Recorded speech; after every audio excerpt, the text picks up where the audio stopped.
awesome title for my debut album because I know it's kind of like I don't know the shattered thing kind of plays into the whole like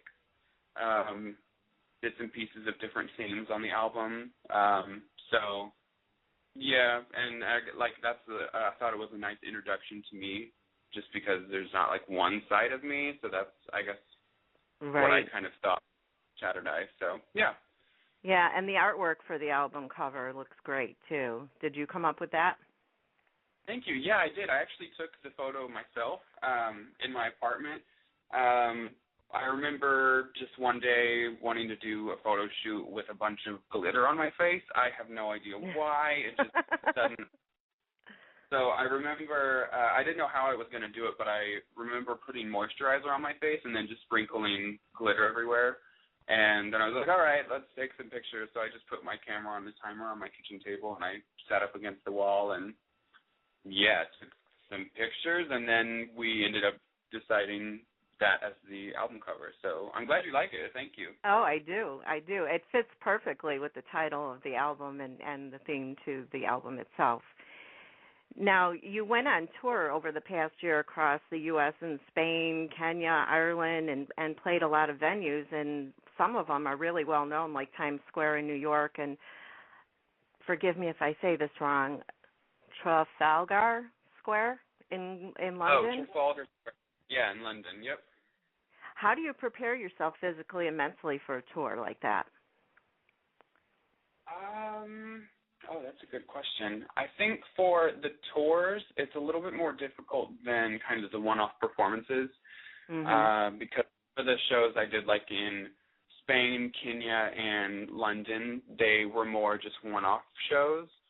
And so that's a little bit easier, but the tour situation, I think it's just like getting your body and your mind used to the schedule and used to the kind of the lifestyle because it's, not much sleep. It's late nights, especially if you perform at clubs.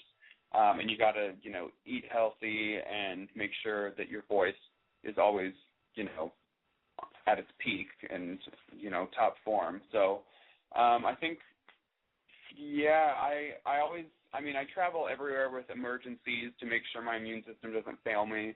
And I try and get as much sleep as possible. So I think that kind of plays into the whole, preparing my body for tours. And then for mentally, I love performing, so, if I don't get much sleep, I'll just be like, all right, I'll sleep when I'm dead. Gotta go perform.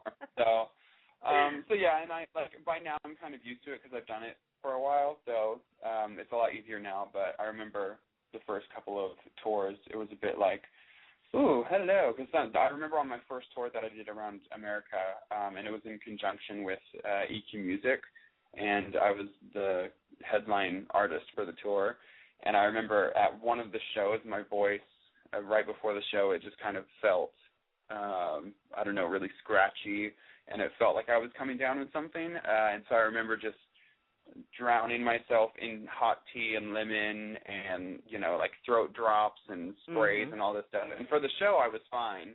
And so luckily my throat obeyed me for that. But it is kind of scary when things are going to get sick right before a show because it's like, please, no, let me just make it through the show. So, yeah. Exactly. I noticed that a lot of singers like to wear something around their neck, at times. Even in the summer, I've noticed that, and I guess it's to help protect from getting sick. Yeah, because it's like our instrument, and we have to take care of it, or else we are basically kind of screwed. So yeah, right. You have to you have to treat it as some artifact in a museum. Nobody can touch it. You can't overuse it. You don't break it. Anything you just have to take really good care of it. Right.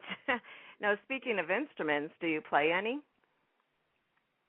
I do not. I have a guitar, and I'm teaching myself how to play guitar, so maybe ask me in a year, and I'll be able to say I play guitar. Right now, I'm just doing the singing and songwriting thing. And that's enough to keep you busy, so that's okay. Yeah. We'll forgive you this time. All right. Thank you. Now, which song is your favorite to perform, or which one is closest to your heart? Ooh, I would say my favorite to perform is Like a Drug, out of all my songs.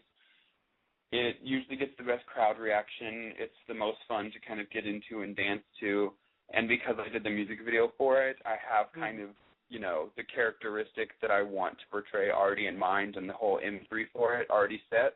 So it's really easy to just slip into that song and just get really into it. But as far as the one that kind of means the most to me and is the most personal, that's a good question. I would actually say the most personal song I've written is a brand new one that no one has ever heard, and it's called Love That About You, and it's off my new EP that's coming out this fall. But if I have to choose one off of Shattered Ice, Music Freak might be the most personal for me off of Shattered Ice, just because I love music so much and it's been my life for as long as I can remember. So, yeah, that one's pretty kind of true to myself as far as the subject matter goes. Right. Yeah, it's all about you and how you feel and what you've gone through over the years and how you fell in love with music. It's just, it's relatable to a lot of people, and that's what catches a lot of fans to music as well, is the lyrics and not just the beat of the song. Yeah, and for Music Freak, I wrote that. I remember going out with some friends to a dance club in Los Angeles, and I wrote Music Freak about, because sometimes, people will come up to you in a club and they're trying to hit on you, or they'll, grope you or something, and it's like I've never been the person to be into that sort of thing, and I just want to go out and kind of get lost in the music and just lose myself in the music and not get involved with anybody that I have no idea who they are. So that's kind of why I wrote Music Freak, was because I just want, when I go out, I just want to be with the music and get lost in it. And, and that's kind of what inspired Music Freak. Yeah. I know a lot of people that don't want to get groped when they're out, even if they want to meet somebody, they still don't want to get groped. Right. I'm glad I'm not alone in that, yeah. No, you're not. What is one of the funniest or weirdest things that's ever happened to you at one of your gigs? Ooh, oh gosh, I have to go back and think of them. I had it on my first tour in, I think the stop was in Austin, Texas. And I remember sometimes when I performed on the tour, people would come up and give me money. It kind of made me feel like a stripper, but I wasn't taking my clothes off, so it was, I don't know, it was weird. I was something new, but I didn't think, because I was like, oh, hey, cool, I'm making even more money. But I remember at the show in Austin, I was performing and doing my show, and a few times during the show, this guy gave me money while I was performing. So after the show, I went backstage, and I was like, oh, amazing. I got quite a lot of money tonight just from the people in the crowd, which is amazing. And then I found a little baggie, and I had no idea what it was. And so it was this little red bag, and it had like a powder in it. And this is how naive I am with drugs, because I asked my road manager, Gemma, I was like, oh, did he give me a bag of like pixie sticks type of dust? And she was like, no, it's not candy. I was like, oh, dang it, because I grew up on like Fun Dip and that type of powder stuff. So I was like, I'll totally give you. And she was like, no. And so, so she told me what it was, and I was like, oh my gosh. So we had to go back to the hotel and flush it and just get rid of it, because I was like, no, I do not want this. And what makes it even worse is because I had you know how there's medicinal marijuana? I thought there was medicinal cocaine as well, and so I had no idea that it was completely illegal to have it in possession. And so I was like, I'm like so naive when it comes to drugs, because I've just never. So Yeah, so like I was telling my friends afterwards, I called them and I was like, oh my gosh, like somebody gave me cocaine at the show. They're like, you could have gotten arrested for that. I was like, wait, really? I thought there was like medicinal. They're like, no, that's not how it works. That's not right. So, but I mean, like I'm glad I went through that because I learned. But yeah, so that was probably the weirdest thing I've experienced. Oh my gosh, I can't even imagine why they would even do something like that in the first place. You know, I can understand the money, and then maybe if they met you and were talking to you and kind of got out of you, you know, whether you were into drugs or not, and then maybe offer it to you. But to just give it to you like that just blows my mind. It's like, what? Yeah, it was and I don't know if he was under the preconceived idea that, you know, rock stars or pop stars, a lot of them do drugs, but I'm not one of those, so it didn't really work. Yeah, it was interesting. Definitely. Well, I'm very glad that you are naive to that and that you don't do drugs and and you got rid of it so you didn't get in any trouble for something that you didn't even do. Right, yeah, me too. It's good. Yeah.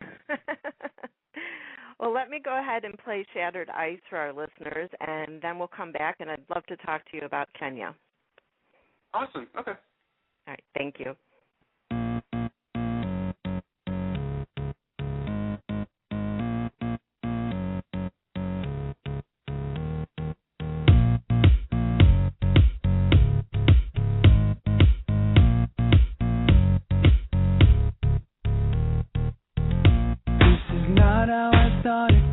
I've been trying to let you know that things ain't right.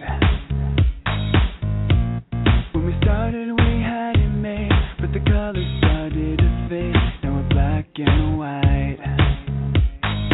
Easy come and easy go. You've been to the rules that you don't know. The tides have turned and now you're just a foe.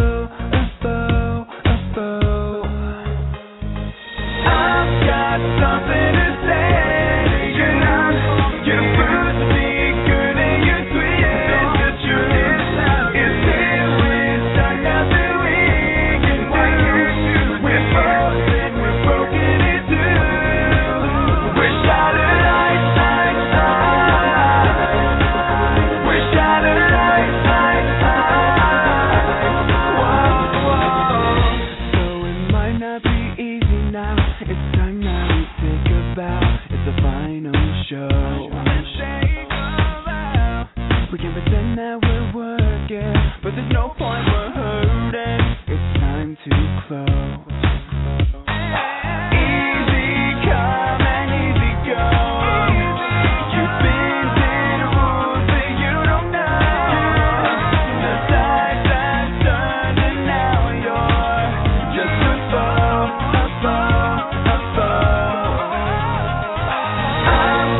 Something to say, you're supposed to be good and you're sweet. The truth is we're stuck out the week. We're frozen, we're broken in two.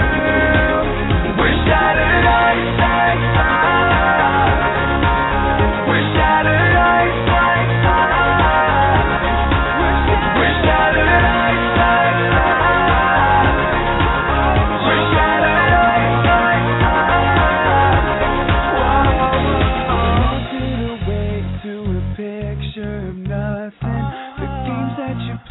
Kept us further from something as hard as a focus. We're both just a blur.